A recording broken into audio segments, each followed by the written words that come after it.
Malcolm X New York நகரில் சுட்டுக் கொல்லப்பட்டார். 1965 ஆண்டு பிப்ரவரி 21 தேதி அமெரிக்காவின் முக்கிய குடியுரிமை போராளியும் கருப்பர் தேசியவாத தலைவருமான மால்கம் எக்ஸ் நியூயார்க் நகரில் சுட்டுக் கொல்லப்பட்டார். அவரது மரணம் அமெரிக்க சமூகத்திலும் உலகளாவிய மனித உரிமை இயக்கங்களிலும் பெரும் அதிர்வை ஏற்படுத்தியது. அவர் கருப்பர்களின் சுயமரியாதை, தன்னாட்சி மற்றும் சமத்துவத்திற்காக உறுதியுடன் குரல் கொடுத்தவர். மால்கம் எக்ஸ் 1925 ஆண்டு பிறந்தார். அவரது இயற்பெயர் மால்கம் லிட்டில். சிறு வயதிலேயே இனவெறி மற்றும் வறுமையை அனுபவித்தார். இளமையில் குற்றச்செயலில் ஈடுபட்டதற்காக சிறை சென்றார். ஆனால் சிறையில் இருந்தபோது அவர் வாழ்க்கையில் பெரிய மாற்றம் ஏற்பட்டது. அப்போது அவர் இஸ்லாமிய போதனைகளை அறிந்து தன்னிலை மாற்றம் பெற்றார்.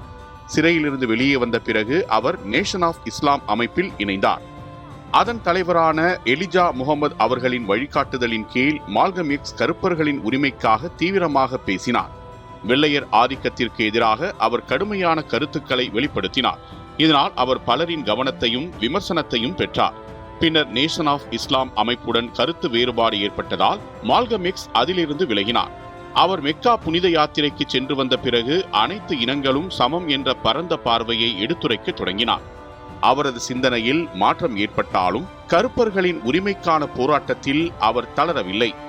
1965 பிப்ரவரி 21 தேதி நியூயார்க் நகரில் உள்ள ஆடபான் பால்ரூம் அரங்கில் அவர் உரையாற்றிக் கொண்டிருந்த போது துப்பாக்கிச் சூடு நடைபெற்றது.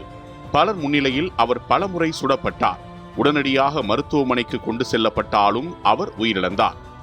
இந்த சம்பவம் அமெரிக்காவையே உலுக்கியது. இந்த கொலையில் நேஷன் ஆஃப் இஸ்லாம் அமைப்புடன் தொடர்புடைய 3 கைது செய்யப்பட்டு தண்டிக்கப்பட்டனர். ஆனால் இந்த வழக்கு பல ஆண்டுகள் விவாதத்திற்குரியதாக இருந்தது.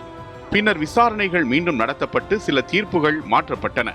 இதனால் மால்கம் எக்ஸ் கொலை இன்னும் சர்ச்சைக்குரிய வரலாற்று சம்பவமாக உள்ளது.